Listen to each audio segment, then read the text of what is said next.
సంగచ్ఛద్వం సంవదధ్వం సంవో మనాంసి జానతాం దేవాభాగం యథా పూర్వే సంజానానాం ఉపాస్మహే. పెద్దలందరికీ నమస్కారం. మరొక అందమైన శ్లోకాన్ని డాక్టర్ అందించిన దాన్ని స్మరించుకుందాం.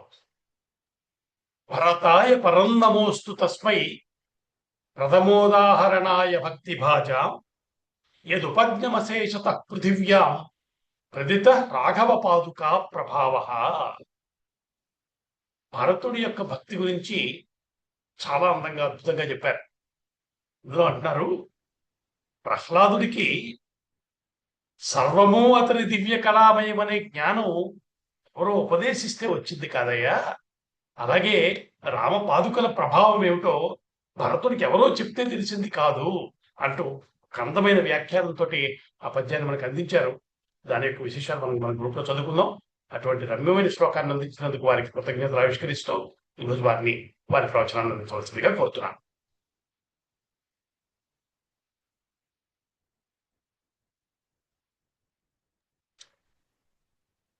ోర్భిర్యుక్తా చతుర్భిః స్ఫటికమణిమయీం అక్షమాలాం దధానా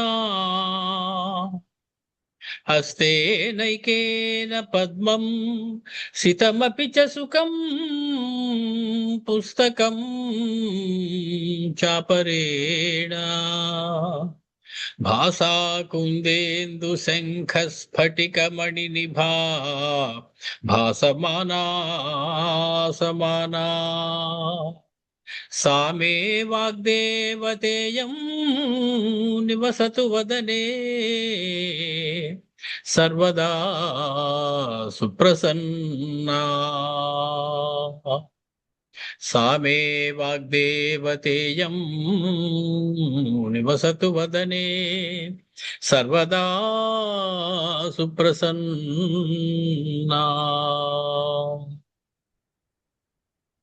కూజంతం రామ రామేతి మధురం మధురాక్షరం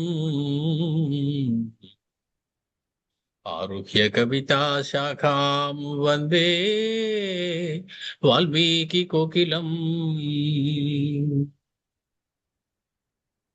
పెద్దలందరికీ నమస్కారం. ఉత్తర రామాయణం లేదా రామాయణంలోని ఉత్తరకాండ ముందుకు జరుగుతూ ఉన్నది. మనకి ఈరోజు 15వ తారీఖు మార్చి నెల 2026 సంవత్సరం ఆదివారం. మనం కిందసారి ఉత్తర రామాయణంలో కొంచెం వేగంగానే ముందుకు నడుస్తూ షట్ సప్తతితమ సర్గలో ఉన్నాం. అంటే 76వ సర్గ. ఈ సర్గలో సుమారు 18 శ్లోకాలు 17-18 శ్లోకాలు మనం ముగించుకొని ముందుకు వెళ్ళవలసి ఉన్నది. ఇంతకు ముందు రామచంద్రమూర్తి అధర్మముగా ప్రవర్తిస్తూ బొందితో స్వర్గానికి వెళ్ళాలి అనేటువంటి ప్రకృతికి విరుద్ధమైన కోరికతోటి అర్హత లేకుండా తపస్సు చేస్తూ ఉన్నటువంటి శంభూకుణ్ణి రామచంద్రమూర్తి వధించడం, ఆ తర్వాత పూలవృష్టి కురిసి దేవతలందరూ రామచంద్రమూర్తికి మంగళాలు పలకడం, ఆ తర్వాత అగస్త్యుని యొక్క ఆశ్రమానికి వెళ్ళాలి అని చెప్పే ఒక కోరిక రామచంద్రమూర్తికి కలగడం, రామచంద్రమూర్తిని అగస్త్యుని దగ్గరికి వెళ్ళాలి అనేటువంటి కోరికతో అగస్త్యుని దగ్గరికి తీసుకెళ్ళడానికి సిద్ధపడడం అనేటువంటి ఈ లోపునే ఆ కుర్రవాడు బతకడం, అతని తల్లిదండ్రులు ఆ కుర్రవాడిని తీసుకుని రాముడు వచ్చే లోపునే వారింటికి పయనమై వెళ్ళిపోవడం, ఇదంతా కూడా మనం చెప్పుకున్నాం. ఇక్కడ మనకి తెలుగులో అందంగా ఉత్తర రామాయణం రాసినటువంటి వారు కంకంటి పాపరాజు గారు. ఆయన ఎన్నో అందమైనటువంటి పద్య గద్యములతోటి ఈ సంఘటనని మనకి చాలా చక్కగా వివరిస్తారు. అని పల్కునారదు పల్కులా కర్ణించి ఆకర్ణాంతలోచనుండగు అయ్యహల్యా శాపమోచనుండు మనంబున నప్పని ఒప్పుకొని తన చెంగటనున్న లక్ష్మణుడు ఉపలక్షించి నీవు పోయి ఈ క్షణం బక్షోడీసురుని మనక్షోభంబు నివారించి తత్పుత్రదేహంబు సుగంధ తైల కటాహంబున కుక్షి నిక్షేపించి సురక్షితంబుగా వించునది అని వియోగించి కించిన్ నిమీలితనయుండై హృదయ విషపుష్పంబున పుష్పకంబు తలంచినంతన అనంతానంతమణి ప్రభారమణీయ పద్మరాగమణిచ్చవిచ్చట చటాచ్ఛాదిత దశ దిశావకాశం వై గగనతారకాయమాన ప్రమాణ ప్రసూనకాయమాన అల ఘుమఘుమాయమానం బగువ విమానంబు సాక్షాత్కరించినన్ కటాక్షించి ప్రహర్షించి మహర్షి జనం బొలుకు నమస్కరించి విరించి సముజగు వారికి ఆశీర్వాదవచన వైభవంబునుంది తదామంత్రణంబు గావించి పురరక్షణంబునకు భర్తరక్షణులను నియమించి ఇదంతా కూడా పూర్తిగా వాల్మీకి చెప్పినటువంటి ఒక్క మాట కూడా విడిచిపెట్టకుండా ఆయన గద్యలో రాశారు. సమంచిత తపక్రియా సమున్నిద్ర శూద్ర శీర్షదా చికీర్షా దురాదర్శా వర్ష హర్షోత్కర్షంబు అవధరించి కవచంబు ధరించి కవదొనలు బిగించి ఖడ్గంబు సంగ్రహించి కార్ముకంబవలంబించి జాతి మగరాతి మొత్తంపు క్రొత్తంపు కొత్త ముత్తెంపు చెక్కడంపు పనిడంబురన్ ప్రకటంబగు మకుటంబు తళత్తళలు వియత్తలంబు హత్తుకొన ఉత్తుంగతర దివ్యయాన లలామంబు సుమంత్రాది మంత్రిజన సమేతంబుగానధిరోహించి ధరావరారోహాభరావహ మహాం జనాచల సదృశాంగ సమంజసాంజనాభిద కుంజరేంద్ర సాంద్ర మదధారాధోరణీ రణభ్రమర శంకార రవాభోగంబగు పశ్చిమ దిగ్భాగంబు పరిశోధించి అలాగే 4 దిగ్భాగంబులకి వెళ్ళారు ఆయన. చివరికి ఒకానొక చోట ఆయనకి ఎక్కడైనటువంటి అధర్మానికి కారణమైనటువంటి ప్రదేశం దగ్గరికి ఆయన రావడం జరిగింది. గిరి ప్రాంతంబులు పరికించి సరిత్తటంబులు విమర్శించి సరోవరంబులు పరీక్షించి అరణ్యంబులు అవలోకించి గోకులంబులు తిలకించి కోబెలలు వెదికి పక్కడంబులు వెదికి పానీయశాలలు చూచి మఠంబులు అరయన్ వంచి మఖశాఖలు దర్శించి అగ్రహారంబులు కనుగొని అన్ని దేశంబులను పొడగని అలయక మరియు అందంద మెలంగుచు అమంద సింధూరచారు చోడ ప్రభాస్తోమధురీణత వామన సింధురం బడుంబున బంధురంబై కన్నుల పండుబగు నిండు జేగురు ఛాయల దండిని మెండుకొని ఒక కొండ దండంబు పొండరీక షండరోచిక్కాండ పాండురత రంగమాలికా డోలికా విహరణ మాణమరాళిక పాళిక కేళి సారంబుగు కాసారంబొకటి కనుంగొని తన్మధ్య ప్రదేశంబునా. సరే, ఒక పర్వతం, ఆ పర్వతం పక్కన ఒక కాసారం లేదా హ్రదము లేదా కొలను, దాని మధ్యప్రదేశంలో శ్రీరామక్షితినాయకాగ్రణి నిరీక్షించన్ కృశాంగున్ నిరాహారున్ శోణ జటాఛటాధరున్ మహోగ్రాచారున్ ఏకాగ్రతా పారీణాత్ను అధోముకున్ భసిత శుంభత్ పాండుర శ్రీనిధిన్ ధీరత్వాకరు జీరధారునొకరిన్ దీప్య తపస్యాన్వితున్ వీక్షించి నివ్వెరుగునబడి ఆక్షితికిన్ దిగ్గి వారికి అపరోక్షగతిని సాక్షాత్కరించే సాక్షాత్ అక్షరతత్వంబు శూద్రుడల్పుడిదలపన్. ఆశ్చర్యపోతూ ఉన్నారు గంగండి బాపరాజు గారు. ఆయన రామచంద్రమూర్తి ఆయనకి అపరోక్ష గతిని సాక్షాత్కరించే అంటే ప్రత్యక్షం అయ్యారు అని చెప్పడం. మామూలుగా ప్రత్యక్షము పరోక్షము కాకుండా అపరోక్షము అనేటువంటి మాట ఒకటి ఉంది. ఎందుకంటే ప్రత్యక్షం కానిదంతా అప్రత్యక్షము పరోక్షము అనడానికి వీల్లేదు, పరోక్షమైందంతా ప్రత్యక్షము అనడానికి కూడా వీల్లేదు. కాబట్టి ఇది అపరోక్షమైనటువంటి గతిలో ఆయనకి సాక్షాత్కరించాడు. మొత్తానికి ఏమయ్యా, నా పేరు రాముడందురు, ఆయన చెప్పుకునేటువంటి పద్ధతి, ఆయన వినయం, మహా చక్రవర్తి. ఇప్పుడు ఆయన చెప్తున్నారు, నా పేరు రాముడందురు. మన పేరు చెప్పుకునేటప్పుడు నా పేరు ఫలానా అని చెప్పకూడదు. నన్ను ఫలానా అంటారండి, నా పేరు ఫలానా అందురు అని చెబుతూ ఉంటారండి లోకులందరూ. అనాలి తప్ప నేను ఫలానా మన పేరు మనం చెప్పేసుకోకూడదు. అదొక సంప్రదాయం. నా పేరు రాముడందురు భూపాలుడ దశరథేంద్ర పుత్రకుడను నీ తాపస నిష్ఠ కనుంగొన నీ పాలికి వచ్చినాడ నిన్ను దెల్పుమనన్. మొత్తానికి ఆ అడిగాడు ఆయన అడిగారు రామచంద్రమూర్తి, ఏమిటయా నువ్వేంటి తపస్సు చేస్తున్నావు, దేనికోసం చేస్తున్నావు తెలుసుకోవచ్చునా అనేటువంటి మాటలు అనగానే ఆయన అన్నాడు, నరవర బొందితోని సురనాయకు లోకము చెందుకాంక్ష దుష్కరమగు నిట్టి బల్తపము గైకొని చేసెదనంచు తెల్పినన్ విని అంత వినయవంతుని జనునే హింసింప రాజజన్మము నింద్యంబని రోసి వెంక భూసురత నయం మృతి తలంచి కినుకదయ బెడ పాపన్. మొత్తానికి వీడిని ఏం చేద్దాం, ఎలా శిక్షిద్దాం అనుకుని ఒక్క క్షణం ఆగారట. వెంటనే మనసులో ఆ మరణించినటువంటి ఆ భూసుర కుమారుడు గుర్తొచ్చాడు.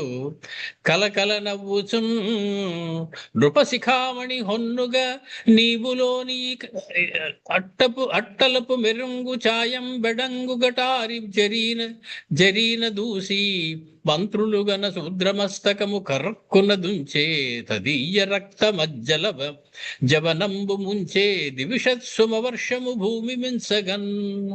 మొత్తానికి దేవతలందరూ కూడా పుష్పవర్షం కురిపించారు. రాముడు అధర్మం చేస్తే పుష్పవర్షం కురిపిస్తారని మనం అనుకోవడానికి వీల్లేదు దేవతలందరూ.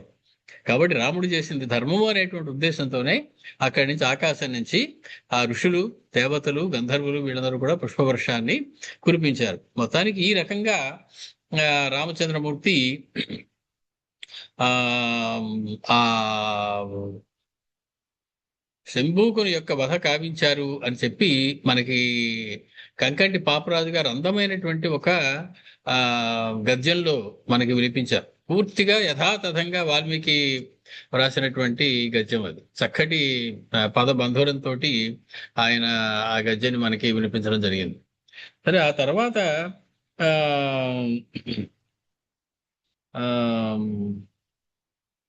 రామచంద్రమూర్తి అగస్త్యుని యొక్క ఆశ్రమం దగ్గరికి వెళ్ళాలి అనేటువంటి ఒక నిర్ణయం తీసుకున్నారు. వాళ్ళందరూ మంత్రులు వాళ్ళందరూ కూడా చెప్పారు, ఆ కుర్రవాడు ఇంకా బ్రతికి ఉన్నాడో ఏదో ఎలా ఉన్నాడో చూసి రావాలి అనేటప్పటికీ వాళ్ళు చెప్పారు, యస్మిన్ ముహూర్తే కాకుత్స శూద్రోయం వినిపాతితః తస్మిన్ ముహూర్తే బాలోసౌ జీవేన సమయుజ్యత. ఎప్పుడైతే ఈ ఖడ్గం అతని యొక్క శిరస్సుని ఖండించిందో అదే క్షణంలో ఆ కుర్రవాడు జీవన్మృతుడయ్యాడయ్యా, అతను మళ్ళీ జీవించాడయ్యా, మృతుడైన వాడు జీవించాడయ్యా మళ్ళీ అని చెప్పి వాళ్ళు చెప్పారు. స్వస్తి ప్రాప్నుహి భద్రంతే సాధుయామనర్షభ. మొత్తానికి నీకు స్వస్తి కలుగుగాక అని చెప్పి అక్కడున్న ఋషులందరూ కూడా చెప్పి ఈ దగ్గరలోనే అగస్త్య మహర్షి తపస్సు చేసుకుంటూ ఉన్నారయ్యా దీక్షతోటి. ఈ రోజు ఆయన దీక్ష పూర్తి అయ్యేటువంటి రోజు కాబట్టి ఇటువంటి రోజున ఒక్కసారి అగస్త్య మహర్షి దగ్గరికి వెళ్ళి దర్శనం చేసుకుంటే బాగుంటుంది కదా అన్నారు. అనగానే కాకుత్సతద్గమిష్యామో మునిం సమభినందితుం తం చాపి గచ్చ భద్రంతే ద్రష్టుం తం ఋషి సత్తమం. రామచంద్ర, మేమందరం అక్కడికి వెళుతున్నాం అని చెప్పి ఋషులందరూ చెప్తూ ఉన్నారు. నువ్వు వచ్చి వారి యొక్క దర్శనం చేసుకుంటే బాగుంటుందని మాకు అనిపిస్తున్నది. స తథేతి ప్రతిజ్ఞాయ దేవానాం రఘునందనః ఆరురోహ విమానం తం పుష్పకం హేమభూషితం.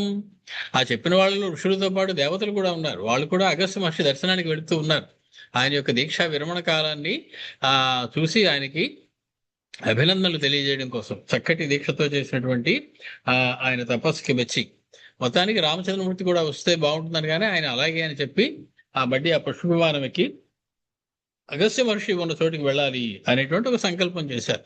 సంకల్పం మాత్రం చేతే, మనసులో ఉన్నటువంటి ఆలోచన చేతే అది అత్యంత వేగంతో బయలుదేరి లక్ష్యం దగ్గరికి వెళ్ళిపోతుంది పుష్ప విమానం. తతో దేవాః ప్రయాతాస్తై విమానైః బహు విస్తరైః.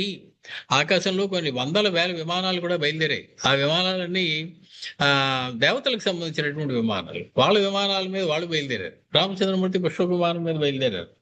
రామోప్యనుజగామ ఆసు కుంభయోనేస్తపోవనం. కుంభయోని అంటే అగస్త్యుడు, వశిష్ఠుడు, అగస్త్యుడు వీళ్ళిద్దరికీ కూడా కుంభయోని అనేటువంటి పేరుంది. సోదరు వరుసకు చెందినటువంటి వాళ్ళిద్దరూ కూడా.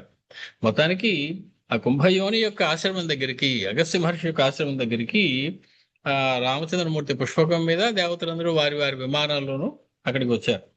దృష్ట్వా తు దేవాన్ సంప్రాప్తాన్ అగస్త్య తపసాం నిధి అర్చయామాస ధర్మాత్మా సర్వాన్ తాన్ అవిశేషతః.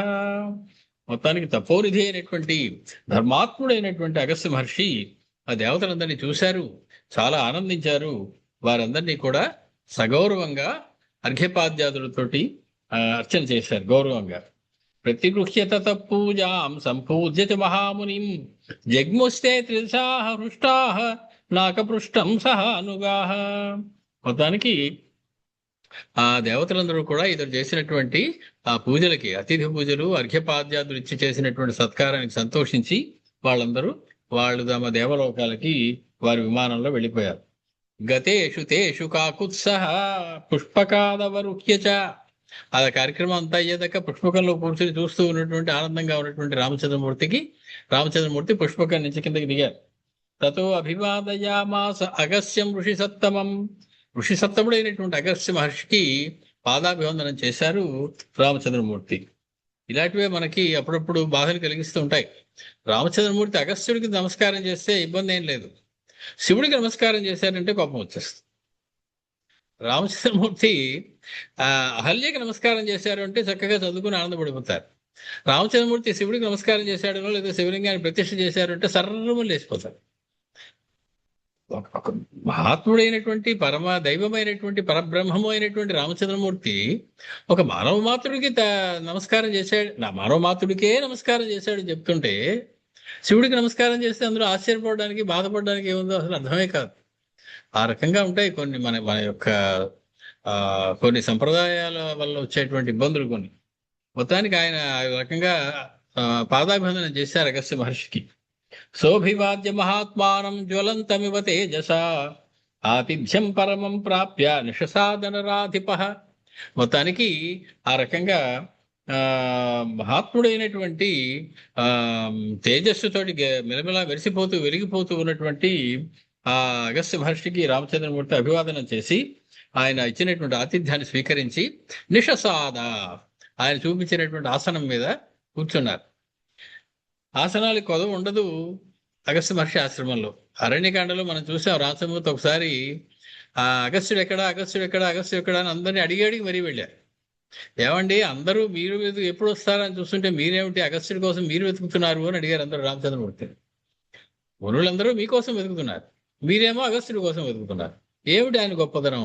అబ్బాయి ఏం లేవయా, చిన్న పని ఉంది అన్నారు. ఆ ధనుస్సు, వైష్ణవ ధనుస్సు ఏదైతే పరశురాముడు శివధనుర్భంగం అవగానే వైష్ణవ ధనుస్సును తీసి రామచంద్రమూర్తి చేతిలో పెట్టాడో ఆ ధనుస్సుని కొంచెం లాగుతూనే ఆయన తేజస్సునంతటినీ కూడా తీసేసుకున్నారు రామచంద్రమూర్తి. మొత్తానికి పరశురాముడు చల్లబడ్డాడు, ఇటువంటి చూశారు, చేతిలో ధనుసు మిగిలిపోయింది. దాన్ని ఏం చేయాలో తెలియలేదు రామచంద్రమూర్తి. అటు ఇటు చూస్తే పైన దేవతలందరూ ఉన్నారు. ఓ వరుణదేవ అని పిలిచారు. చేతులు కట్టుకుని నమస్కారం పెట్టి వరుణదేవుడు కిందకు వచ్చాడు. ఈ ధనుసు నీ దగ్గర అందాక అట్టిపెట్టిపోయా, అవసరం వచ్చినప్పుడు మళ్ళీ ఇద్దుగానిలే అన్నాడు. ఆ వరుణదేవుడు కాస్త దేవలోకానికి పట్టుకుపోయి దాన్ని చాలా కాలం అలాగే అట్టిపెట్టి ఇది రామచంద్రుడికి ఇచ్చేటువంటి మొనగాడెవడు అని ఆలోచించి అగస్త్య మహర్షి దగ్గరికి వచ్చి, మహాప్రభో ఈ ధనుస్సు విష్ణు ధనుస్సు, రామచంద్రమూర్తికి దీంతో పని ఉంటుంది ముందు ముందు, కాబట్టి ఆయన మీ దగ్గరికి వస్తారు, వచ్చినప్పుడు మీరు ఈ ధనుస్సుని ఈ బాణాన్ని వీటిని మీరు ఆయనకి ఒక ఖడ్గం కూడా వీటిని మీరు ఆయనకి అందజేయండి అన్నారు. అవి తీసుకోవడం కోసం ఆయన తొందరపడుతూ ఉన్నారు రామచంద్రమూర్తి. అందుకని అగస్త్య మహర్షి ఆశ్రమం దగ్గరికి వచ్చారు. అగస్త్యుడు ఆయనకి అవన్నీ ఇచ్చారు. అటువంటి అగస్త్య మహర్షి ఆశ్రమానికి వెళ్ళినప్పుడు రామచంద్రమూర్తి అక్కడ 17 రకాల ఆసనాలు చూశారు. ఎవరెవరికి? మొత్తం దేవతలందరికీ చూశారు. విష్ణుమూర్తికి ఆసనం ఉంది, సూర్యుడికి ఆసనం ఉంది, బ్రహ్మగారికి ఆసనం ఉంది, దేవేంద్రుడికి ఆసనం ఉంది, అశ్విని దేవతలకు ఆసనాలు ఉన్నాయి. ఏమిటయ్యా ఆసనాలన్నీ అంటే ఆయన ఆవాహయామి అనగానే వాళ్ళు వచ్చి అక్కడ కూర్చుంటారు. కాబట్టి వాళ్ళకి ఆ దేవతలందరికీ ఆసనాలు ఉన్నాయి. ఇక్కడ మళ్ళీ సంప్రదాయవాదులు కొందరు ఏం చేశారు, అయ్యా అక్కడ శివుడికి ఆసనం చెప్పలేదండి, అందరికీ చెప్పారు కానీ పూజ అనర్హత్వాత్ అనేటువంటి మాట రాసేశారు. పూజింపబడడానికి అర్హుడు కాడండి శివుడు, అందుకని ఆయనకి ఆసనం వేయలేదండి అగస్త్య మహర్షి అన్నారు. చాలా పొరపాటు అయినటువంటి మాట. దీనికి అద్భుతమైనటువంటి సమన్వయం ఏమిటి అంటే 2 రకాల సమన్వయం. ఒకటి, అందులో అగ్నిదేవుడికి ఆసనం ఉంది. అగ్ని అనేది పరమశివుని యొక్క ఒక రూపం. అష్టమూర్తులు, శివుని యొక్క అష్టమూర్తులు అగ్ని ఒకటి. కాబట్టి ఆ అగ్ని అన్నది ఆ పూర్తిగా పరమేశ్వరుడి కోసం వేసినటువంటిదే అని అనుకున్నా తప్పులేదు. అలా కాకపోయినా రామచంద్రమూర్తి లక్ష్మణ స్వామితో అగస్త్యుడి యొక్క జన్మ వృత్తాంతాన్ని మొత్తం చెప్పారు. చెప్పినప్పుడు అయ్యా ఇతడు ఆతాపి ఇలువలుడు అనేటువంటి వాళ్ళు వాతాపి జీర్ణం అని చెప్పి అతన్ని సంహరించాడు. ఇలువలుడు మీదకి వస్తుంటే క్రోధంగా చూశారు. వెంటనే ఆయన కంటి నుంచి వచ్చిన మంటకి వాడు తగలబడిపోయి చచ్చిపోయాడయ్యా, మరణించాడు అక్కడే అన్నాడు. కోపంగా చూసిన వెంటనే అవతల వాడు మరణించాడంటే ఎదురుగుండా ఉన్నవాడు శివుడు అని అర్థం. కాబట్టి అగస్త్య మహర్షి సాక్షాత్ శివావతారం. ఆయనకు ఒక ఆసనం ఉంది కదా, ఆయన కూర్చోవడానికి, పూజ చేసుకోవడానికి. అదే శివుడికి ఉన్నటువంటి ఆసనం, ఇంకా వేరే ఆసనం అక్కర్లా. కాబట్టి సాక్షాత్ శివావతారమైనటువంటి వాడు అగస్త్య మహర్షి అని చెప్పినప్పుడు మళ్ళీ శివుడికి ఆసనం ఎందుకు లేదు అని చెప్పి అదేదో కొత్త విశేషాన్ని మనం పట్టుకున్నట్టుగా ఆనందపడిపోవడంలో ఏమాత్రము పసుగుబడి లేదు. అది సరి అయినటువంటి వ్యవహారం కాదు. మొత్తానికి ఇప్పుడు మనకి ఈ ఆసనాలు గొడవ ఎందుకు వచ్చాయంటే రామచంద్రమూర్తి తనకు చూపించిన ఆసనం మీద ఆయన కూర్చున్నారు అగస్త్య మహర్షి యొక్క ఆశ్రమంలో. తమువాచ మహాతేజా కుంభజో నిర్మహాతపా స్వాగతంతే నరశ్రేష్ఠ దిష్ట్యా ప్రాప్తోసి రాఘవ. రామచంద్ర, నరశ్రేష్ఠుడైనటువంటి ఓ రామచంద్ర, నా భాగ్యం పండి నువ్వు ఇవాళ వచ్చావయ్యా నా దగ్గరికి. నాకు చాలా ఆనందంగా ఉంది. దాన్ని చూడడానికి నువ్వు వచ్చావు అంటే నాకు చాలా ఆనందంగా ఉంది. నా భాగ్యం పండింది. నీకు స్వాగతం సుమా. త్వమ్మే బహుమతో రామ బహుభిరుత్తమై అతిథి పూజనీయస్య మమ నిత్యం హృది స్థితః. ఈ మాట రామచంద్రమూర్తి కూడా చెప్తారు. అతిథి కిల పూజ, మైనాకుడు చెప్తాడు. అతిథి కిల పూజనీయ అని హనుమస్వామితో చెప్తారు. ఏష ధర్మ సనాతన అనే మాట కూడా అంటారు.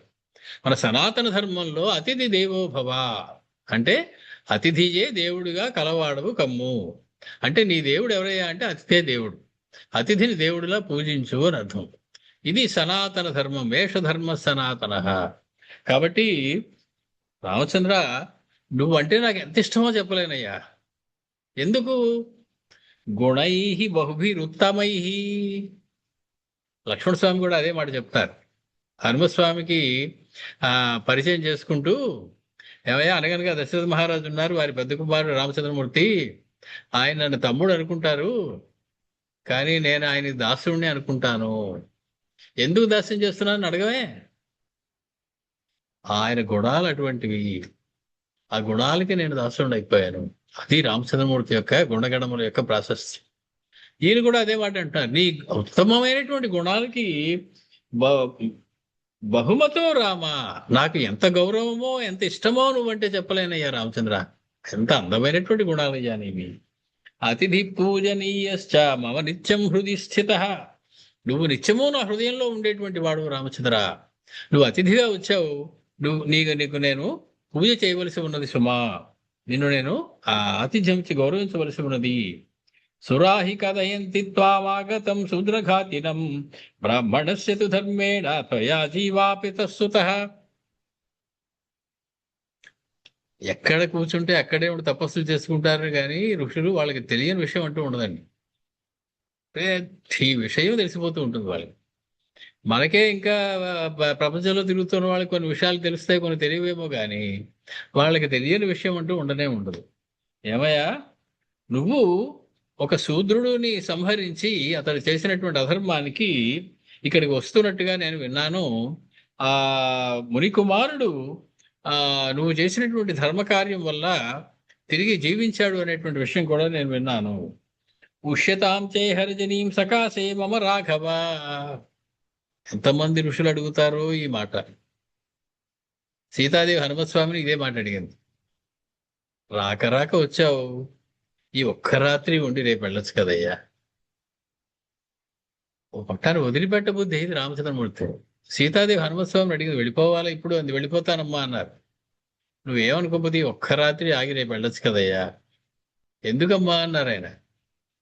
నువ్వు వచ్చాక నా దుఃఖం ఎక్కువైపోయిందయ్యా. అదేమిటమ్మా అన్నారు. ఇదివరకు ఒకటే దుఃఖం ఉండేది, రామచంద్రుడికి దూరం అయ్యాన దుఃఖం.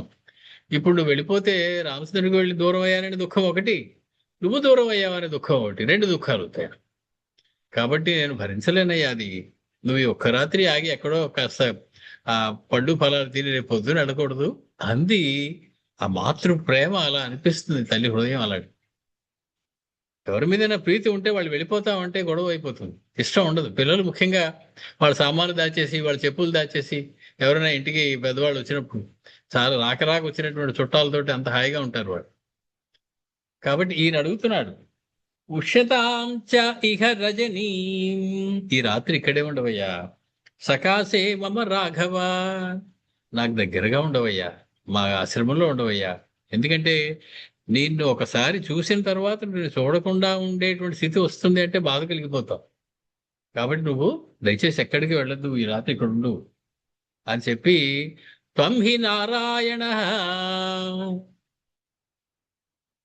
వాళ్ళు ఇంకా దాచడానికి ఏముంది, రావడం అయిపోయింది, దాచుకోవడానికి ఏం లేదు, ఉన్నది ఉన్నట్టు చెప్పేసుకోవచ్చు.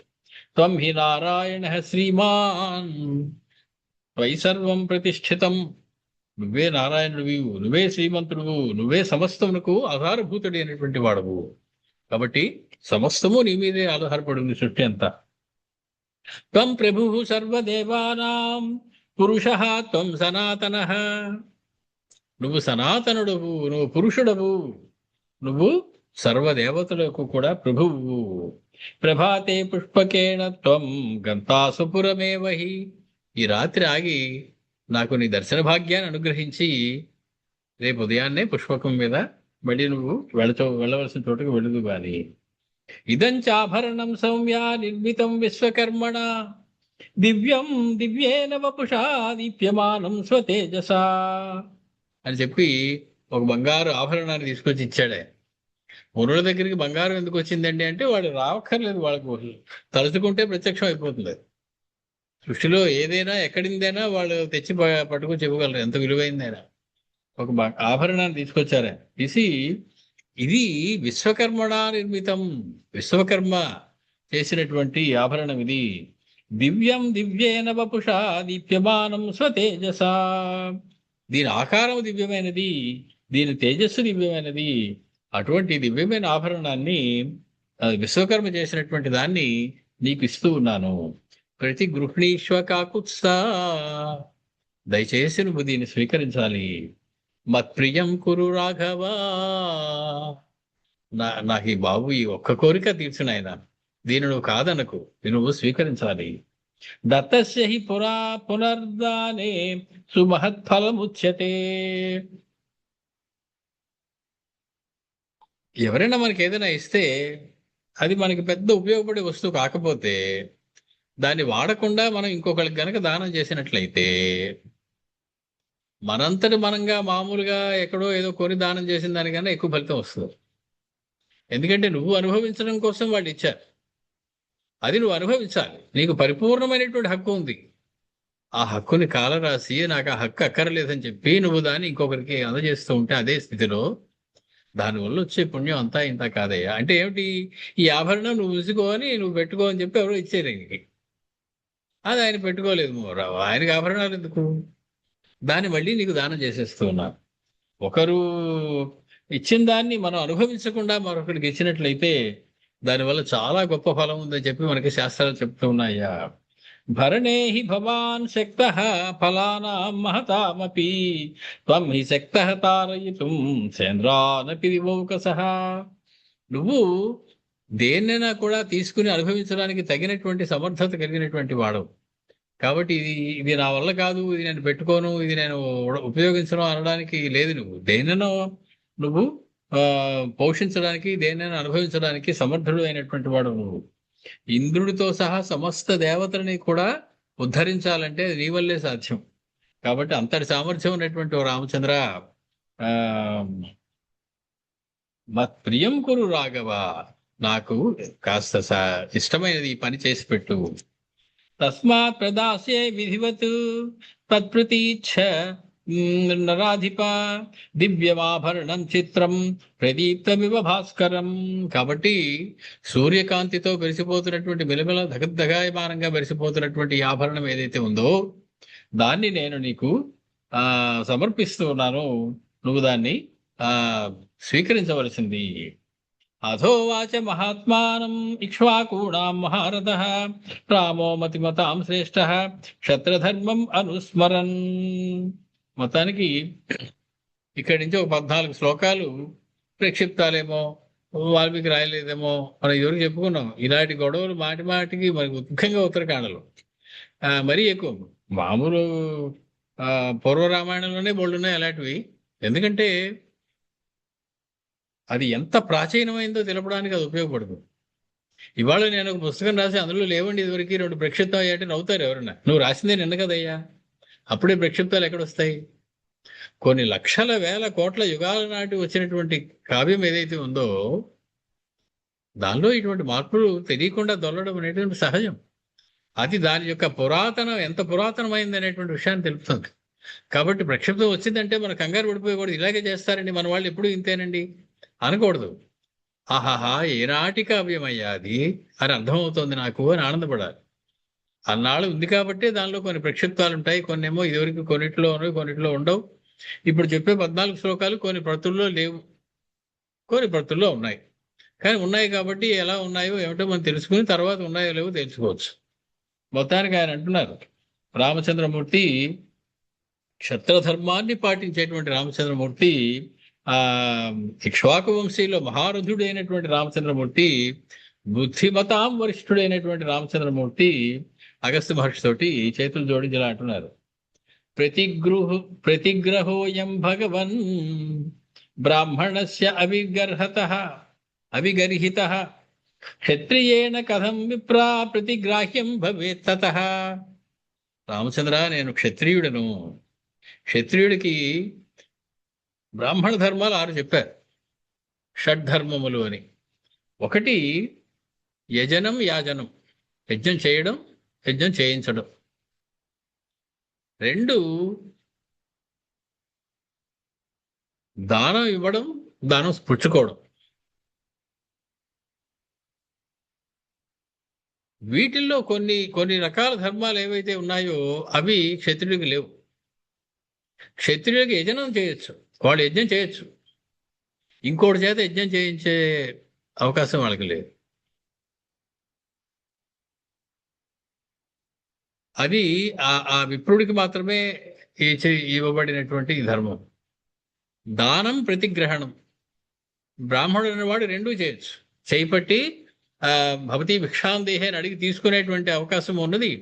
ఎవరైనా దానాలు అవి చేస్తే వాటిని స్వీకరించవచ్చు, పట్టవచ్చు. క్షత్రియుడికి దానం ఇవ్వడానికి మాత్రమే అధికారం, స్వీకరించేటువంటి అధికారం లేదు. ఇప్పుడు ఆయన చేయి కింద ఉండడానికి వీలేదు, పైనే ఉండాలి. ఇంకొకరికి పెట్టడమే పని తప్ప ఇంకొకరిని ఆశించి దేవురించి అడుక్కుని తినేటువంటి అవకాశం లేదు. వాడు బ్రాహ్మణుడికి ఎందుకు ఇచ్చారు అవకాశం? తప్పని తెలిసినా, లేకపోతే వాడు సంపాదన మీద పడిపోతాడు, వేదాంగాలు ధర్మకార్యాలు మానేస్తాడు. అందుకని అవి చేస్తున్నావు కాబట్టి నువ్వు చెయ్యి జాపి ఎవరైనా అడిగినా తీసుకున్నా నీకు నష్టమేం లేదు, నీకు తప్పేం లేదు అని ఒక ఎగ్జంప్షన్ వాడికి ఇవ్వడం జరిగింది వేదం ద్వారా. నాయన అగస్త్య మహర్షి, నేను క్షత్రియుడును, ఇవ్వడమే కానీ తీసుకోవడం ఉండకూడదు నా దగ్గర. నాకు దానమే ధర్మం తప్ప ప్రతిగ్రహణ నాకు విధించబడలేదు. ఆ ప్రతిగ్రహణ ధర్మం లేదు, నేను తీసుకోవడానికి వీలు లేదు, ప్రతిగ్రహణ చేయడానికి లేదు. నువ్వు ఇస్తున్నది ప్రతిగ్రహణ కింద వస్తుంది నా విషయంలో. ప్రతిగ్రహించు, స్వీకరించడం. 3వది ఉంది. 6 ధర్మాలు చెప్పాను కదా. యజనం, యాజనం, దానం, ప్రతిగ్రహణం, అధ్యయనం, అధ్యాపనం. బ్రాహ్మణుడికి చెప్పిన ధర్మాలు 2. నిరంతరం అధ్యయనం చేయాలి. ఎవరైనా వస్తే వాళ్ళని కూర్చోబెట్టి వాళ్ళకి అధ్యాపనం చేయాలి. క్షత్రియుడికి అధ్యయనం ఒకటే ఉంది తప్ప అధ్యాపనం లేదు. నేను పాఠాలు చెప్తాను రండి మీరందరూ కూర్చోండి అంటే వాళ్ళు వినడానికి లేదు. నువ్వు చదువుకోవచ్చు, నువ్వు ఇంకొకటి చెప్పడానికి లేదు. ఆ ఇంకొకటి చెప్పడానికి కావలసినటువంటి అనుష్ఠానం, ఆ బలం చేసేటువంటి సమయం నీకు లేదు. యుద్ధాలు చేసుకోవడం, ప్రజలను రక్షించడం, వీటితో నువ్వు గడుపుతూ ఉంటావు. కాబట్టి నువ్వు సమయం ఉంటే అధ్యయనం చేసుకో, చాలు. నీ వరకు నువ్వు తరించు. ఇంకొకరికి నేను పాఠాలు బోధిస్తాను అనేటువంటి అవకాశం నీకు లేదు. ఎందుకంటే ఆ సమయం నువ్వు ప్రజల ధర్మ రక్షణలో పాటుపడాలి. ఆ పని చేయటం లేదు, వీడు ఖాళీగా ఉన్నాడు. నువ్వు చదువు, వేరే వాడికి చెప్పు, చదివించు అని వీడికి పెట్టారు ఆ ధర్మం. కాబట్టి యజన, యాజన, అధ్యయన, అధ్యాపన, దాన, ప్రతిగ్రహణ అనేటువంటి 6 ధర్మములు విధించబడ్డాయి బ్రాహ్మణుడికి. అందులో 3 లేవు క్షత్రియుడైన వాడికి. ఆ లేని వాటిలో ప్రతిగ్రహణం ఒకటి. అగస్త్య మహర్షి, నువ్వు నన్ను ఇప్పుడు ప్రతిగ్రహించమని అడుగుతూ ఉన్నావు. నువ్వు ఆ బ్రాహ్మణుడన్న వాడు ప్రతిగ్రహణ చేయవచ్చు, కానీ ఒక క్షత్రియుడైన వాడు అది చేస్తే నింద్యము, దూష్యము, దోషాన్ని కింద అవుతుంది. కాబట్టి నన్ను ఎలా తీసుకోమంటావా నువ్వు ఇచ్చేటువంటి దానాన్ని? ఎలా ప్రతిగ్రహణ చేయమంటావు? ప్రతిగ్రహోపి విప్రేంద్ర క్షత్రియాణం సుగర్హిత బ్రాహ్మణేన విశేషేణ దత్తం తద్వక్తుమర్హసి. ఎవరైనా దానం ఇస్తే తీసుకోవడమే తప్పు. అందులో ఒక సద్బ్రాహ్మణుడు కష్టపడి వేదం చదువుకుని సంపాదించుకుని 4 రూపాయలు దాంతో ఏదో తెచ్చుకునేటువంటి వాడు అతని దగ్గర నుంచి దానం తీసుకోవడమా నేను? అది ఇంకా దూష్యము. కాబట్టి నిజమైనటువంటి ప్రతిగ్రహణము, అందులోనూ ఆ ఆ, నీ వంటి వేదవేత్త అయినటువంటి వాడు ఇచ్చిన దాన్ని తీసుకోవడం అనేటువంటి, అక్కడి నుంచి ప్రతిగ్రహణం చేయడం అనేది ఇంకా కూడా నింద్యమైనటువంటిది వ్యవహారం కదా. ఏవ ముక్తస్థు రామేణ ప్రత్యువాచ మహాన్ ఋషి. మొత్తానికి ఈయన చెప్పాక అది విని అగస్త్య మహర్షి రామచంద్రమూర్తితో ఇలా అంటూ ఉన్నారు. ఆసన్ కృతయుగే రామ బ్రహ్మభూతే పురాయుగే అపార్థివా ప్రజా సర్వా సురాణాంతు శతక్రతు. మొత్తానికి రామచంద్ర, పూర్వకాలంలో బ్రహ్మమయమైనటువంటి కృతయుగం ఉండేదయ్యా. అప్పుడు ప్రజలకి ఎవరికి కూడా రాజు అనేటువంటి వాడు లేడు. ఎందుకని? వాడు అవసరం లేకపోయింది. అందరూ ధర్మంగా ఉండి ఎవరి పని వాళ్ళు చేసుకుంటే రాజు అవసరమే ఉందట. దొంగతనమే లేనప్పుడు శిక్షించడానికి పోలీసు వ్యవస్థ అవసరమే ఉందట. కాబట్టి అది కృతయుగం. ఇప్పుడు రాజు అనేటువంటి వాడే లేడు. దేవతలకి మాత్రం ఇంద్రుడు అనేటువంటి రాజు ఒకడు ఉండేవాడు. మానవులకి రాజు అనేటువంటి వాడు లేడు. అది కృతయుగం. తా ప్రజా దేవదేవేశం రాజార్థం సముపాద్రవన్ సురాణాం స్థాపితో రాజా త్వయా దేవ శతక్రతు. దేవతలందరూ వెళ్ళి బ్రహ్మదేవుని ఒకసారి ప్రార్థించారు. అయ్యా, మా వాళ్ళందరూ చాలా మంది అయిపోయాం, మమ్మల్ని అందరినీ ఓ వరుసలో పెట్టడానికి, నడిపించడానికి మాకు నాయకత్వం వహించి, ఏమన్నా ఈ రాక్షసుల నుంచి యుద్ధాలకి వచ్చినప్పుడు మమ్మల్ని కాపాడడానికి మాకు ఒక నాయకుడు కావాలి అని కాగానే వాళ్ళకి రామచంద్ర, నువ్వు దేవేంద్రుడిని రాజుగా చేసావు. ఆయన చెప్తున్న మాట చూడండి. తంహి నారాయణ అనేటువంటి మాట అన్నారు ఇందాకలు. దేవతలందరికీ ఒక రాజును నువ్వే ఏర్పాటు చేసావయ్యా రామచంద్ర అని చెప్తూ ఉన్నాడు అగస్త్య మహర్షి రామచంద్రుడితోటి. రామచంద్ర, పూర్వం కృతయుగంలో మనుషులకి రాజు లేడు, దేవతలకి దేవేంద్రుడు ఉన్నాడు. ఎలా వచ్చాడంటే దేవతలందరూ ప్రార్థిస్తే వాళ్ళకి రాజుగా దేవేంద్రుడిని నువ్వే నియమించావు. ప్రయచ్ఛ అస్మాసు లోకేశ పార్థివం నరపుంగవం యస్మై పూజాం ప్రయుంజాన ధూతపాపాశ్చరేమహి నవసామో వినా రాజ్యా ఏషనో నిశ్చయ పరః. వాళ్ళు నేను ప్రార్థించారు అన్నాడు.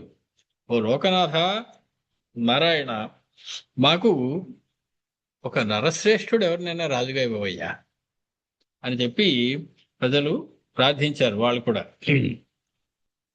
దేవతలు ప్రార్థిస్తే వాళ్ళకి దేవేంద్రుడు ఇచ్చావు రాజుగా. మానవులందరూ ప్రార్థించారు, మాకు ఒక మంచి రాజుని, ఎవరన్నా మనిషిని, మానవుడు మాత్రుణ్ణి రాజుగా చేయవయ్యా అని ప్రార్థించారు. మేము కూడా రాజు అంటూ ఉంటే ఉపయోగం ఏమిటి? మన పాపాలు పోగొడతాడు రాజు. రాజు పాపాలు ఎలా పోగొడతాడు? నువ్వు పొరపాటున ఏదైనా పాపం చేస్తే, తప్పు చేస్తే దానికి శిక్ష వేస్తాడు ఆయన. చేసిన పాపానికి శిక్ష అనుభవిస్తే పాపం పోతుంది. రాజే లేకపోతే నీకు శిక్ష ఎవడు వేస్తాడు? కాబట్టి మా పాపాలు మేము తొలగించుకోవడానికి మాకు ఒక రాజుగారిని ఏర్పాటు చేయండి అని అడిగారు జనం. మరి అయ్యా, రాజు వద్దు మొర్రో విచ్చలవిడిగా మేము తిరుగుతాం పాపాలు చేసుకుంటూ అనేటువంటి రోజుల్లో వినడానికి ఆశ్చర్యంగా ఉంటుంది. మా పాపాలు పోవడానికి మాకు ఒక మంచి నరశ్రేష్ఠుణ్ణి రాజుగా ఇవ్వయ్యా అని అడిగారు. రాజు లేకపోతే మేము ఉండలేమయ్యా, మా జీవితం దుర్భరం అయిపోతుంది, ఇది మా దృఢమైనటువంటి నిశ్చయం సుమా, నువ్వు ఏమైనా సరే మాకు ఒక మంచి నరశ్రేష్ఠుడిని రాజుగా ఇయ్యి అని చెప్పి నారాయణుని అడిగారు మానవులందరూ వచ్చి. మానవులు ఎప్పుడు? కృతయుగం సమయంలో. తతో బ్రహ్మాసురశ్రేష్టో లోకపాలాన్ సవాసవాన్ సమాహూయ బ్రవీత్ సర్వాన్ తేజో భాగాన్ ప్రయచ్చత. తతో దదుః లోకపాలాః సర్వే భాగాన్ స్వతేజసః. మానవులందరినీ పాలించాలంటే వాడు మానవులందరికన్నా గొప్పవా అయినటువంటి నరుడే ఉండాలి. అంత గొప్పవాడైన నరుని ఎలా సృష్టించాను నేను? నరులందరినీ నేను ఒకలాగే సృష్టిస్తాను. బాగా ఎక్కువ గొప్పగా సృష్టించడం నరుడు నాకు చేత కావటం లేదు. కాబట్టి దేవేంద్రుడు దేవతలందరినీ ఒక ఆ ఆ, కోరిక కోరారు బ్రహ్మగారు. మీ తేజస్సులు కాస్త నాకు ఇవ్వండి అయ్యా, అవన్నీ పోసి మీ తేజస్సులు, దేవతా తేజస్సులు అన్నీ కలిపి ఒక మనిషిని తయారు చేస్తాను. అతడు నరశ్రేష్ఠుడు అవుతాడు. అతడు ఈ మానవులందరినీ పాలించేటువంటి రాజు అవుతాడు. కాబట్టి వాళ్ళందరూ కూడా వాళ్ళ వాళ్ళ తేజస్సులోని కొంత భాగాన్ని ఆ బ్రహ్మగారికి ఇచ్చారు. ఆక్షుపచ్చతతో బ్రహ్మ యతో జాతః క్షుపో నృపః తం బ్రహ్మాలోకపాలానాం సమాంసైః సమయోజయతు. మొత్తానికి అవన్నిటినీ, ఆ తేజస్సులన్నీ కలుపుతూ ఉంటే బ్రహ్మగారికి ఒక్కసారి తుమ్ము వచ్చింది. అక్షుపన్ అని తుమ్మారు. మొత్తానికి ఆ తుమ్మినటువంటి సమయంలో అందులోంచి ఒక మానవ మాత్రుడు పుట్టేశాడు. వాడు తుమ్ము నుంచి పుట్టాడు కాబట్టి వాడికి క్షుపుడు అనేటువంటి పేరు పెట్టారు. క్షుపహ అనేటువంటి పేరు పెట్టాడు. మొత్తానికి ఆ వాడికి రక్త మాంసములు ఇవన్నీ అందించి ఆ తేజస్సుకి ఒక రూపాన్ని ఇచ్చి ఆయన ఒక మనుషుని తయారు చేశారు. తతో దదౌ నృపం తాసాం ప్రజానామీశ్వరం క్షుపం తత్ర ఇంద్రేణ చ భాగేన మహీం ఆజ్ఞాపయన్ నృపః. మొత్తానికి మిక్కిలి తేజస్సుతో వెలిగిపోతున్నటువంటి అన్ని దేవతా తేజస్సులు కలిగి ఉన్నటువంటి ఆ క్షుపుడు అనేటువంటి వాడిని ప్రజలకందరికీ కూడా రాజుగా చేశారు. ఇక్కడి నుంచి మీకు ఇతడు రాజు అనేటువంటి మాట చెప్పారు. వారుణైనతు అది అతడు ఆ దేవేంద్రుడు ఇచ్చినటువంటి అంశతోటి, ఆ తేజస్సుతోటి భూమిని పాలించడం మొదలుపెట్టాడు. వారుణేన తు భాగేన వపు పుష్యతి పార్థివః కౌబేరేణ తు భాగేన విత్తమాసాన్ దదౌ తదా యస్తు యామ్యో అభవద్భాగః తేన శాస్తి స్మన సప్రజాః. ఒక్కొక్కళ్ళ దేవతా తేజస్సులతోటి ఒక్కొక్క పని చేయడం మొదలెట్టాడు. ఇంద్రుడు ఇచ్చిన తేజస్సుతో భూమిని పాలించేటువంటి లక్షణం వచ్చింది. అలాగే వరుణుడు ఇచ్చినటువంటి తేజస్సుతోటి మంచి శరీరము, ఆకారము వచ్చింది. కుబేరుడు ఇచ్చినటువంటి మా తేజస్సుతోటి మంచి ఐశ్వర్యము అది వచ్చింది. అలాగే యమధర్మరాజు ఇచ్చిన తేజస్సుతోటి ప్రజల్ని శాసించేటువంటి, వాళ్ళందరినీ నియంత్రించేటువంటి శక్తి ఒకటి వచ్చింది. తత్ర ఐంద్రేణ నరశ్రేష్ఠ భాగేన రఘునందన ప్రతిగృహ్ణీష్వ భద్రంతే తారణార్థం మమ ప్రభో. ఇలాగా రాజు అయి ఉన్నవాడు వాడు అనేక మంది దగ్గర అనేక విషయాలు ప్రతిగ్రహించాడయ్యా. ప్రతిగ్రహించడంలో తప్పు ఉందంటావేంటి నువ్వు? మొట్టమొదటి రాజు ఎవడైతే ఉన్నాడో మానవులకి అతడే కొంత ప్రతిగ్రహించాడని చెప్తున్నాను కదా. ఇప్పుడు నువ్వు ఇది ప్రతిగ్రహించాలి. ఎందుకంటే ఇది ఈ ఐంద్రేణ నరశ్రేష్ఠ భాగేన రఘునందన. ఇది ఇంద్రుడికి సంబంధించిన భాగంతో తయారైనటువంటి ఆభరణం ఇది. కాబట్టి నన్ను తరింపజేయడం కోసం నువ్వు దీన్ని స్వీకరించను ఆయన. అంటే మహా ఐశ్వర్యాలు ఉంటే ఋషులు వాళ్ళ దగ్గర అట్టే పెట్టుకోరు. అక్కర్లేని వ్యవహారం ఎందుకని. మనం ఐశ్వర్యం పోగు చేసుకోవాలని కోరుకుంటాం, వాళ్ళు వదిలించుకోవాలని కోరుకుంటారు. వదిలించుకుంటే ప్రశాంతంగా ఉంటావా? కాబట్టి నువ్వు ఇది స్వీకరిస్తే నేను నా నెత్తి మీద పాలు పోసిందని అవుతారు, నేను హాయిగా క్షేమంగా ఉంటాను. తద్రామ ప్రతిజగ్రాహ మునే సస్య మహాత్మనః దివ్యం ఆభరణం చిత్రం ప్రదీప్తమివ భాస్కరం. ఆ దివ్యమైనటువంటి చిత్రమైనటువంటి సూర్యునిలా వెలిగిపోతున్నటువంటి ఆభరణాన్ని రామచంద్రమూర్తి ఆ ముని దగ్గర నుంచి ఆయన చెప్పిన మాటని కాదనలేక స్వీకరించారు. ప్రతిగృహ్యతతో రామ తదాభరణముత్తమం అగమంతశ్చరిత్వస్య ప్రష్టుమేవోపచక్రమే. మొత్తానికి ఆ ఆభరణాన్ని చేతితో పట్టుకున్నటువంటి రామచంద్రమూర్తి దాన్ని స్వీకరించి దానికే చూసి, అసలు ఈ ఆభరణం యొక్క చరిత్ర ఏమిటి, ఇది ఎలా పుట్టింది, ఎక్కడి నుంచి పుట్టింది, దీని కథా కమామిషి ఏమిటి అని అగస్త్య మహర్షిని అడిగారు.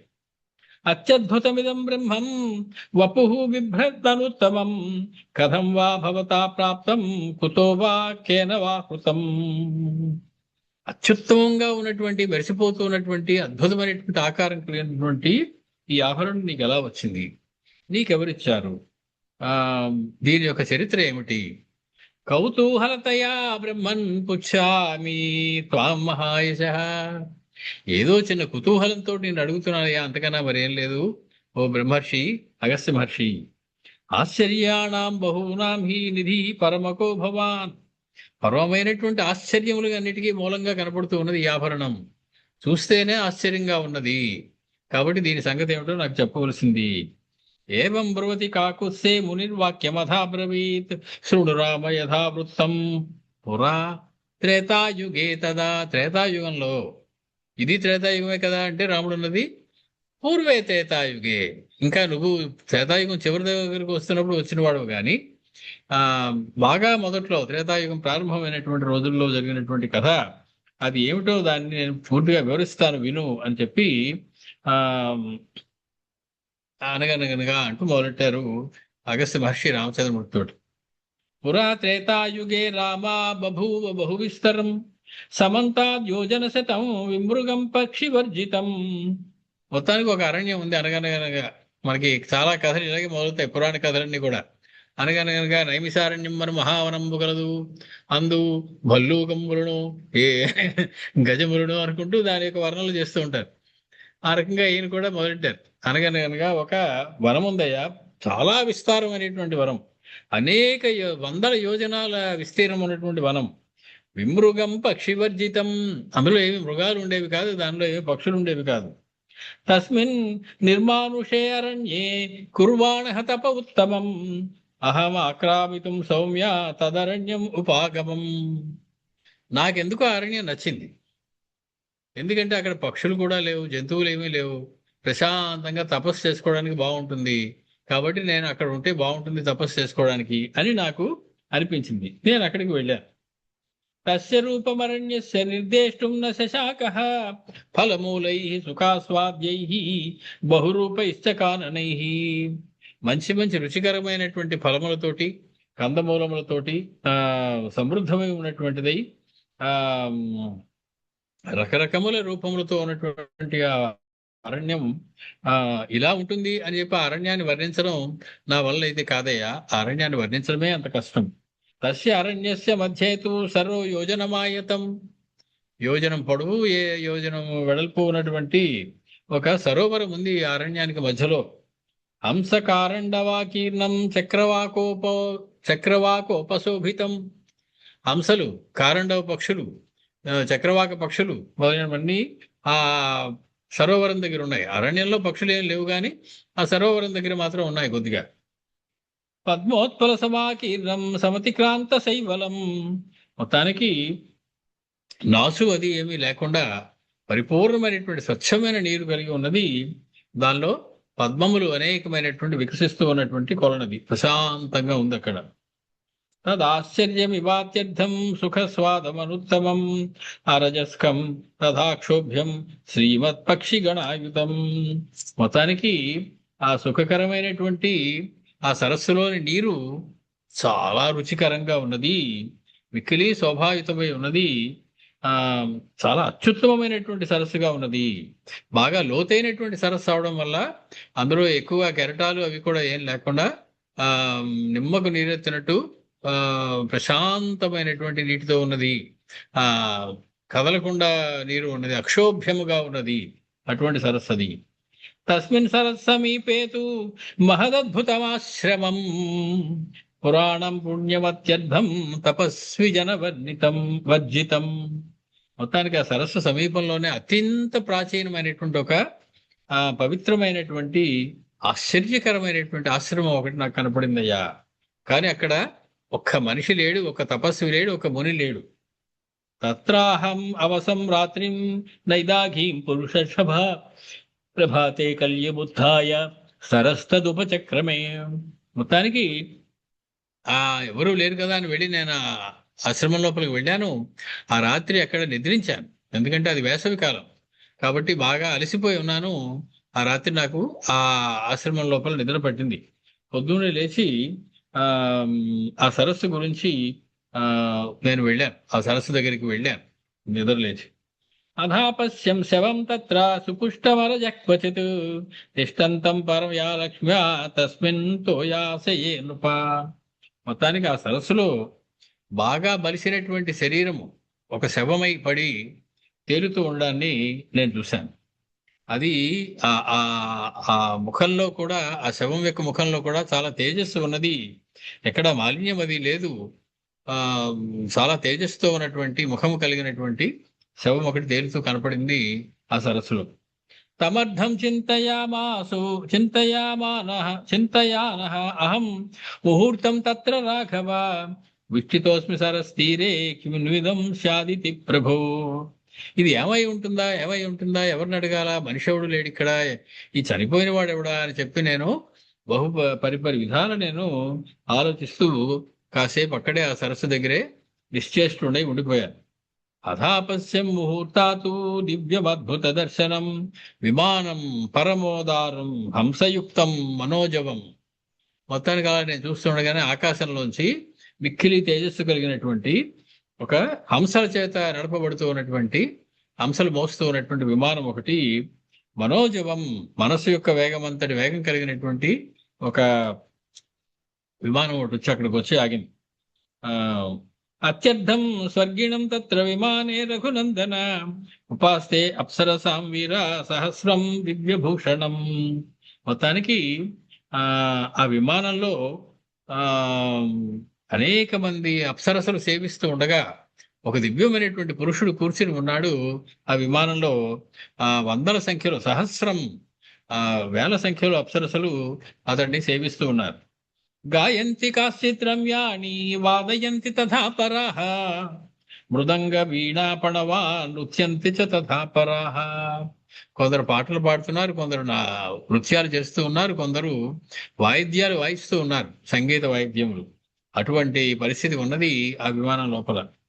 అపరాశ్చంద్ర రశ్మ్యాభైః హేమదండైశ్చ చామరైః దోధూయుః వదనంతస్య పుండరీక నిభేక్షణం. పుండరీకాక్షములు, పుండరీకములు పోలు కనియుగము కలవాడు వాడు అతడు, ఆ పురుషుడు ఎవరో. మొత్తానికి అతనికి బంగారు దండములు కట్టి ఉన్నటువంటి చామరములతోటి గాలి వీస్తూ ఉన్నారు ఆ పద్మపత్రముల వంటి ముఖము కలవాడిని అక్కడ ఉన్నటువంటి అప్సరసులందరూ. తత సింహాసనం హృత్వా మేరుకూటమివాంశుమాన్ పశ్యతో మే తదా రామ విమానాదవరుహ్య చ తం శవం భక్షయామాస సస్వర్గీ రఘునందన. ఆశ్చర్యపోయే వ్యవహారం. అంత మంగళకర స్వరూపుడైనటువంటి అతగాడు సింహాసనం నుంచి గబగబా దిగాడు.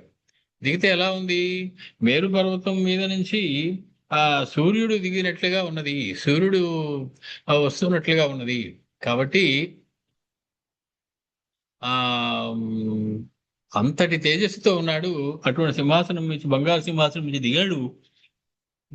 ఇతను చూస్తూ ఉండగానే, అగస్త్య మహర్షి చూస్తూ ఉండగానే విమానాద్ అవరుహ్య, విమానం నుంచి దిగాడు. తం శవం భక్షయ మాస, ఆ శవాన్ని కాస్త తినేశాడట ఆ వచ్చినటువంటి వాడు, భక్షణ చేశాడు. తతో భుక్త్వా యథా కామం మాంసం బహు సుపీవరం అవతీర్య సరస్వర్గీ సంస్పృశష్టుం ఉపచక్రమే. మొత్తానికి బాగా బలిష్టంగా ఉన్నటువంటి ఆ శవాన్ని ఆరగించినటువంటి అతగాడు బ్రేవమని తేల్చి భుక్తాయాసంతో మళ్ళీ సరస్సు దగ్గరికి వచ్చి కొంచెం ఆచమనం చేయడానికి ఆ నదిలోకి దిగి ఆచమనం చేయబోతూ ఉన్నాడు. ఉపస్పృశ్య యథా న్యాయం సస్వర్గీ రఘునందన ఆరోఢముపచక్రామా విమానవరముత్తమం. మొత్తానికి ఆచమనం చేసి మళ్ళీ వెనక్కి తిరిగి విమానం మీద ఎక్కి పైకి వెళ్ళిపోవడానికి సిద్ధపడుతూ ఉన్నాడు. చూశాడు అగస్త్య మహర్షి. తం అహం దేవ సంకాశం ఆరోహంతం ఉదీక్ష్య వై అధాహం అబ్రువం వాక్యం తమేవ పురుషర్షభ. రామచంద్ర, నేను అతడితోటి గబగబా దగ్గరికి వెళ్ళి అతడితోటి ఈ విధంగా నేను పలకరించాను అతన్ని. కో భవాన్ కహ భవాన్, భవాన్ కహ, తమరెవరు? దేవ సంకాశ, చూడడానికి దేవతలతో సమానమైన వాళ్ళ కనబడుతూ ఉన్నారు. ఆహారస్య విగర్హిత, విగర్హితమైనటువంటి ఆహారం తింటూ ఉన్నావు, ఎవరూ తినకూడనటువంటి దాన్ని తింటూ ఉన్నావు, అభక్ష్య భోజనం చేశావు నువ్వు. మరణించినటువంటి మనిషిని ఎవరన్నా తింటారయ్యా? శవాన్ని భోజనం చేసేటువంటి వాళ్ళు ఎవరన్నా ఉంటారయ్యా? త్వయేదం భుజ్యతే సౌమ్య కిమర్థం వక్తుమర్హసి, ఎందుకు నువ్వు ఈ రకంగా శవాన్ని భుజించేటువంటి వాడవయ్యావో నాకు చెప్పవలసింది. కస్యాదీదృశో భావ ఆహారో దేవసమ్మత, నువ్వు చూస్తే దేవతలకు సంబంధించిన వాళ్ళ ఉన్నావు, తినే ఆహారం చూస్తే చాలా దారుణంగా క్షుద్రమైనటువంటి ఆహారాన్ని తింటూ ఉన్నావు, తినకూడనటువంటి దాన్ని తింటూ ఉన్నావు. ఇది ఎలా జరిగింది, ఎందుకు జరిగింది నాకు చెప్పవలసింది. ఆశ్చర్యం వర్తతే సౌమ్య శ్రోతుమిచ్ఛామి తత్వతః, నాహమౌపయికం మన్యే తవ భక్షమిమం శవం. నువ్వు తిన్నటువంటిది యోగ్యమైనటువంటి ఆహారం అని చెప్పి నేను అనుకోవటం లేదు, కాబట్టి ఇది ఎందుకు చేశావో, ఎలా చేశావో, చేయవలసిన కారణం ఏమిటో నాకు వివరంగా ఉన్నట్టుగా చెప్పవలసింది అని 2 చేతులు జోడించి నేను ఆ స్వర్గ పురుషుణ్ణి ప్రార్థన చేశాను. ఇచ్చేవ ముక్త నరేంద్ర నాకీ కౌతూహలా శూన్రతయా గిరాచ కృత్వా చ వాక్యం మమ సర్వమేతత్ సర్వం తథా చ కథయత్ మమేతి. మొత్తానికి తెలుసుకొనాలి అనేటువంటి వేడుకతోటి, కోరికతోటి నేను ప్రశంసగానే నమస్కరించి వినయంగా అతగాడు నాకు ఉన్నట్టుగా ఆ కథ అంతా చెప్పడం మొదలెట్టాడయ్యా. శ్రుత్వాతు భాషితం రామ మమ శుభాక్షరం వాక్యం మమ రామ శుభాక్షరం ప్రాంజలి ప్రత్యువాచేదం ససర్గీ రఘునందన. ఓ రఘునందన, రామచంద్ర, నా మాట విన్నటువంటి అతడు 2 చేతులు జోడించి నాకు నమస్కారం పెట్టి చక్కటి మాటలతోటి ఈ రకంగా తన కథను చెప్పాడు. శృణు బ్రహ్మన్ పురావృత్తం మమైతత్ సుఖ దుఃఖయో అనతిక్రమణీయం హి యదా పృచ్ఛసి మాం ద్విజా. నువ్వు అడిగినట్లుగా నేను చెప్తానయ్యా. సుఖ దుఃఖాలకన్నిటికీ కూడా అతీతమైనటువంటిది, సుఖ దుఃఖాలకన్నిటికీ కారణమైనటువంటిది, ఎవరూ కూడా అతిక్రమించడానికి వీల్లేనటువంటిది అనేటువంటి ఒక విషయం పూర్వం జరిగింది. దాని గురించి నేను నీకు చెప్తాను. పురా వైదర్భకో రాజా పితామమ మహాయశాః. పూర్వం వైదర్భకుడు అనేటువంటి ఒక రాజు ఉండేవాడు, ఆయన నా తండ్రి గారు. సుదేవ ఇతి విఖ్యాత త్రిషు లోకేషు వీర్యవాన్. మొత్తానికి 3 లోకాల్లోనూ పేరు పొందినటువంటి ఆ విదర్భ దేశానికి చెందినటువంటి రాజు, అతని పేరు సుదేవుడు. ఆ సుదేవుడు అనేటువంటి విదర్భ దేశానికి చెందిన రాజు వైదర్భకుడు. తస్య పుత్రద్వయం బ్రహ్మన్ ద్వాభ్యాం స్త్రీభ్యాం అజాయత. మొత్తానికి అతనికి 2 భార్యలు, ఆ 2 భార్యల ద్వారా అతనికి 2 కుమారులు పుట్టారు ఆ సుదేవుడు అనేటువంటి వాడికి. అహం శ్వేత ఇతి ఖ్యాతో యవీన్వాన్ సురథో భవతు.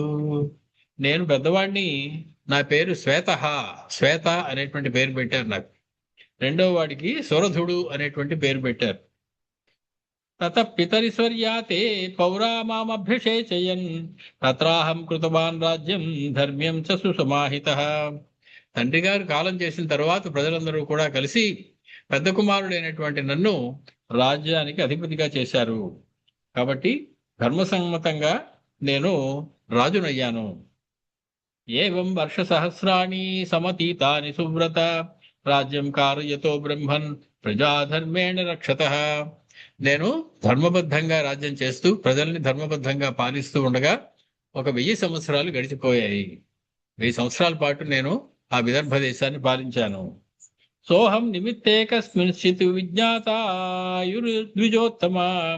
కాలధర్మం హృదయన్యస్య తతో వనముపాగమం. మొత్తానికి నాకు ఉన్నటువంటి జాతకం, నాకు ఉన్నటువంటి వస్తున్నటువంటి శకునాలు నా మనసులో ఎందుకు అనిపించింది, నాకు ఇంకా మృత్యువు దగ్గర పడుతోంది అని.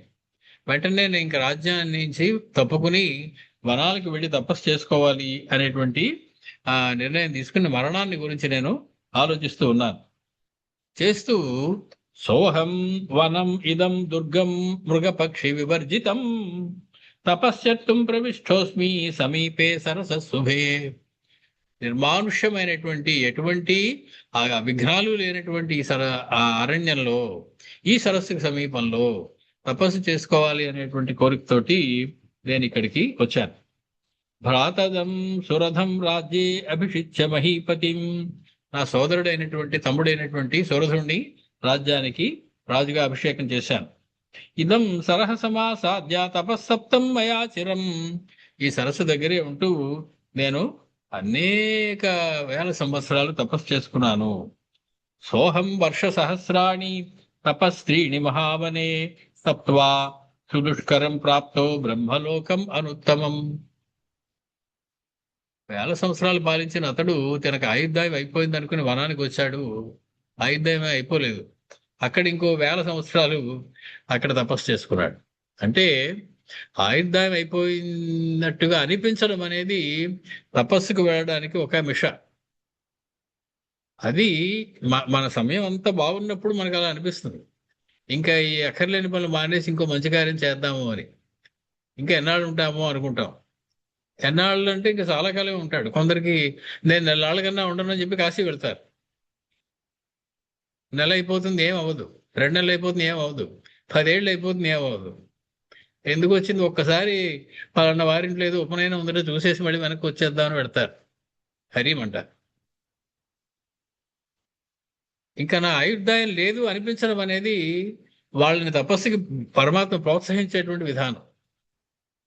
కాబట్టి ఇంకా నాకు ఆయుర్దాయం అయిపోయింది అనుకుని వెళ్ళిన వాడు, అక్కడ తపస్సు చేసుకుందాం ఈ కాసిన రోజులు అనుకున్నవాడు వర్ష సహస్రాణి వేల కొద్ది సంవత్సరాలు కఠినమైనటువంటి తపస్సు చేశాడు. చేసి అత్యుత్తమమైనటువంటి బ్రహ్మలోకానికి వెళ్ళేటువంటి అర్హతని పొందాడు. తస్యమే స్వర్గభూతస్య క్షుత్పిపాసే ద్విజోత్తమ బాధేతే పరమోదార తతోహం వ్యధితేంద్రియ. ఓ బ్రాహ్మణోత్తమ అగస్త్య మహర్షి, బ్రహ్మలోకంలో ఉన్నప్పటికీ కూడా నాకు ఆకలి తగ్గల. మామూలుగా బ్రహ్మలోకానికి వెళ్ళిన వాడికి ఆకలి దప్పులు ఉండవు. కానీ అదేం విచిత్రమో, నేను బ్రహ్మలోకానికి వెళ్ళినప్పటికీ కూడా నాకు ఆకలి దప్పులు అలాగే ఉన్నాయి. వాటితో బాధపడుతూ ఉండేవాడిని నేను. కాబట్టి నా మనసు చాలా దుఃఖంగా ఉండేది. బ్రహ్మలోకంలో ఉన్న ఆనందం కన్నా ఈ ఆకలితోటి నాకు బాధ ఎక్కువగా ఉండేది అక్కడికి వెళ్ళినా కూడా. అదొక ప్రారంభం. గత్వా త్రిభువన శ్రేష్టం పితామహం వాచః భగవన్ బ్రహ్మలోకోయం హృత్పిపాసా వివర్జితః. బ్రహ్మదేవుడి దగ్గరికి వెళ్ళి ఒకసారి నేను అడిగేశాను, ఏమయ్యా నన్ను తపస్సు బాగా చేశారని చెప్పి బ్రహ్మలోకం తీసుకొచ్చారు, బాగానే ఉంది. ఇక్కడ ఉన్నవాళ్ళు ఎవ్వరికీ కూడా ఆకలి దప్పులు లేవు, చాలా ఆనందం. నాకేమిటే ఈ ప్రారంభం, ఒకటే ఆకలిగా ఉన్నది, ఏమిటి కారణం అన్నాడు.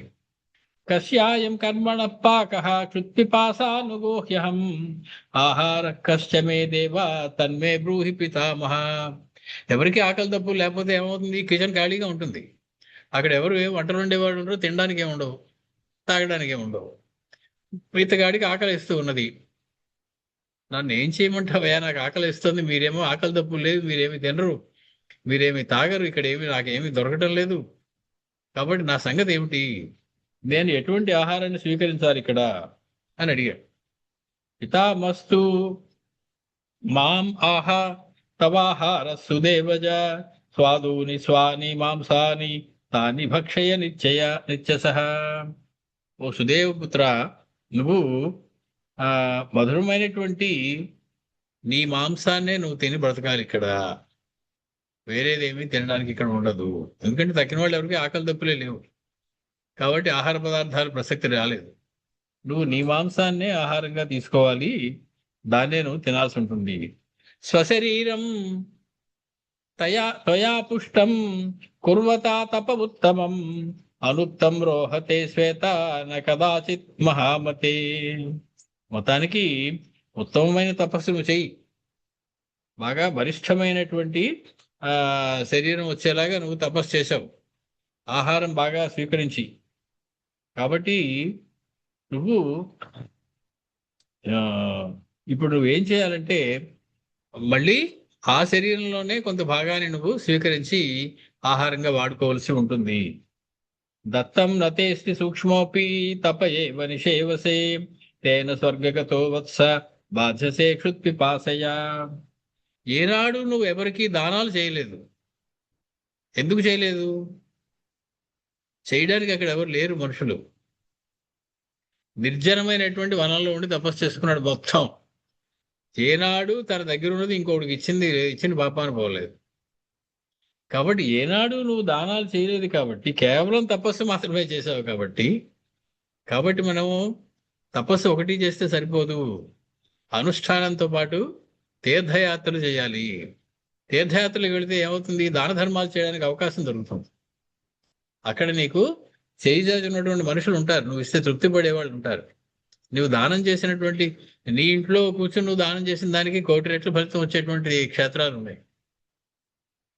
కాబట్టి కేవలం అనుష్ఠానము తపస్సే కాదయ్యా, నువ్వు తీర్థయాత్ర సేవనం చేయాల్సి ఉంటుంది, దాన ధర్మాలు చేయాల్సి ఉంటుంది. అవేమీ నువ్వు చేయలేదు కాబట్టి నీకు ఇప్పుడు ఆకలి తగ్గలేదు. నీకు ఇప్పుడు ఆకలికి రావడం కారణం, ఏనాడు నువ్వు ఇంకొకటి కడుపు నింపలేదు. కూర్చోబెట్టి ఒకడికి కడుపు నిండా భోజనం పెడితే వాడు సంతృప్తి చెందారు అంటే దానివల్ల నీకు వచ్చే ఫలితం వేరు. నీకు జన్మలో ఆకలి లేకుండా ఉంటుంది వాడికి ఉన్న ఫలితం వల్ల, ఆ పుణ్య ఫలం వల్ల. అటువంటిది నువ్వు ఎప్పుడైతే లేదో, నీకు ఆ పుణ్య ఫలితం దక్కక ఇంకొకటి ఆకలి నువ్వు తీర్చకపోవడం వల్ల నీకు ఆకలి మిగిలిపోయింది. నీ ఆకలి నీ దగ్గరే ఉండిపోయింది. కాబట్టి నీకు రోజు ఆకలి వేస్తూ ఉన్నది. సత్వం సుపుష్టమాహారై స్వశరీరమనుత్తమం భక్షయిత్వా మృదరసం తేన వృత్తిర్భవిష్యతి. నువ్వు నీ ఆహారాన్ని బాగా ఇచ్చి ఇచ్చి ఇచ్చి బాగా బలిష్టంగా నీ దేహాన్ని పెంచుకున్నావో, ఆ దేహాన్నే స్వదేహాన్నే నువ్వు భక్షించవలసి ఉంటుంది. దానితోటి నీకు జీవనం గడుస్తూ ఉండాలి. ఇక్కడ యదాతు తద్వనం శ్వేత అగస్యస్స మహాన్ ఋషి ఆగమిష్యతి దుర్దర్శ తదా కృచ్ఛ్రాత్ విమోక్షసే. వెంటనే పాదాల మీద పడ్డాడు. బ్రహ్మదేవ, నాకు నిష్కృతి లేదా అన్నాడు. ఎన్నాళ్ళు నాకు ఈ దారుణమైనటువంటి స్వశరీర మాంస భోజనాన్ని నాకు ఇచ్చావయ్యా, ఈ శాపాన్ని నేను ఎన్నాళ్ళు భరించాలి? చేసిన పొరపాటుకి నాకు విముక్తి ఎలా వస్తుంది? ఒకానొక నాడు అగస్త్య మహర్షిని ఆశ్రమానికి వస్తాడయ్యా, అప్పుడు నీకు ముక్తి వస్తుంది. పోవడం నహి తారయితుం సౌమ్య శక్త సురగణానపి కిం పునస్త్వా మహాబాహో క్షుత్పిపాశావసంగతం. అగస్త్యుడు ఎలాంటి వాడు అనుకుంటున్నావయ్యా? మానవులకి కాదు, సమస్త దేవత గణాలకి కూడా తరింపజేయడానికి సమర్థుడైనటువంటి వాడు అగస్త్యుడు. కాబట్టి ఇంతోటి నీ ఆకలి తప్పులు తీర్చలేడా మాత్రం ఆయన? ఇంతోటి నీకున్నటువంటి ఈ దారుణాన్ని, ఈ దౌర్భాగ్యాన్ని పోగొట్టలేడా ఆయన? కాబట్టి అగస్త్యుడు వస్తాడు. ఎప్పుడో వచ్చినప్పుడు నీకు దీని నుంచి ముక్తి కలుగుతుంది.